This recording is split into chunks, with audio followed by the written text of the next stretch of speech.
Est-ce que vous avez peur de réussir, les amis? Savez-vous que la peur de réussir, c'est vraiment ce qui peut vous tuer et freiner votre progression? C'est ce qu'on va voir dans l'épisode d'aujourd'hui.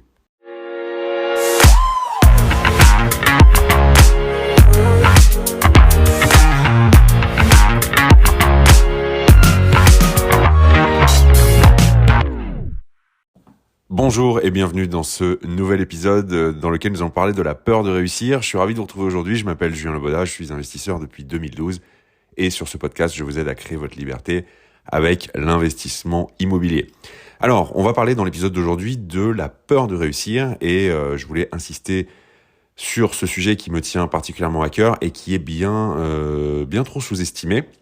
Parce que savez-vous qu'en fait, inconsciemment, la peur de réussir, c'est ce qui peut véritablement vous empêcher de réussir à avoir la vie que vous voulez vivre, à mener cette vie, donc d'investir, de gagner beaucoup d'argent, si c'est votre objectif, de créer des choses.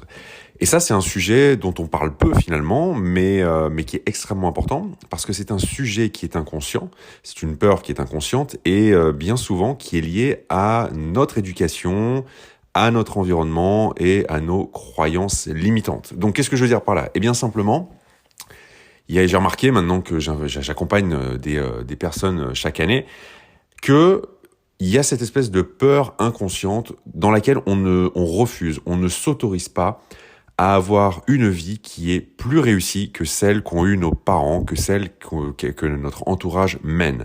C'est-à-dire qu'il y a beaucoup de personnes qui inconsciemment, donc c'est-à-dire qu'on ne s'en rend pas forcément compte, s'auto-sabotent parce qu'elles se rendent compte que si elles vont au bout de leur projet, si elles mènent à bien leurs envies et qu'elles concrétisent leurs rêves, elles réalisent leurs rêves, eh bien elles vont avoir une vie qui est 1000 fois plus épanouie, qui est 1000 fois plus réussie, je le mets entre guillemets parce que la réussite est très subjective, mais que leurs parents par exemple.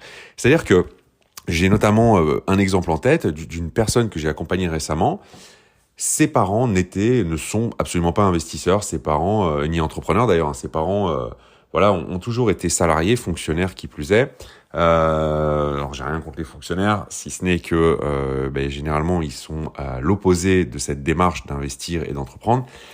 Et en fait, alors déjà son entourage était farouchement contre ces projets, hein. C'était plutôt une énergie négative. Les projets avaient tendance à ne pas avancer, et donc l'entourage de cette personne lui cassait toute ambition et toute motivation. Mais également, cette personne du coup n'osait pas. Elle n'osait pas investir autant qu'elle le voulait. Elle n'osait pas concrétiser ses projets.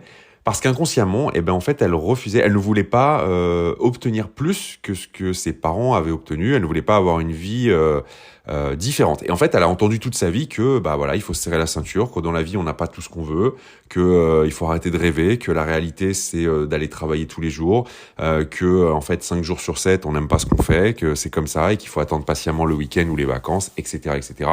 Vous connaissez la chanson maintenant, je ne vais pas vous la refaire.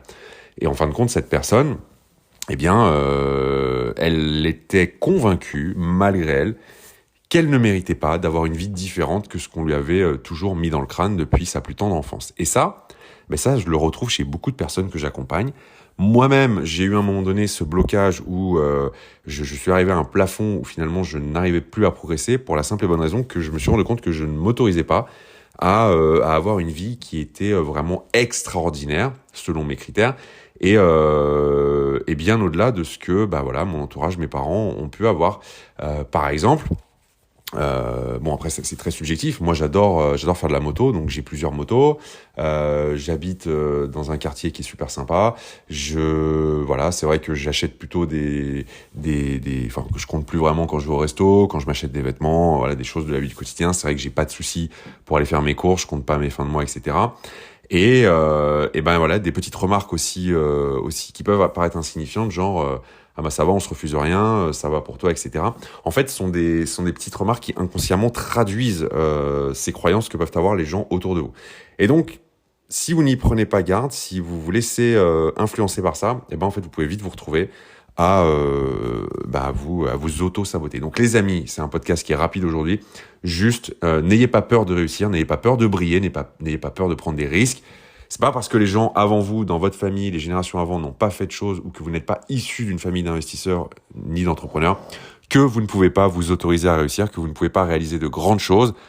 Si vous avez envie d'inspirer les gens autour de vous et de donner l'exemple, eh bien faites-le. Et il y aura forcément des gens à qui ça ne plaira pas. C'est pas grave, vous continuez d'avancer parce que n'oubliez pas encore et toujours qu'on n'a qu'une seule vie et que voilà, c'est quand même dommage de ne pas avoir une vie sur mesure, de ne pas mener la vie dont on rêve.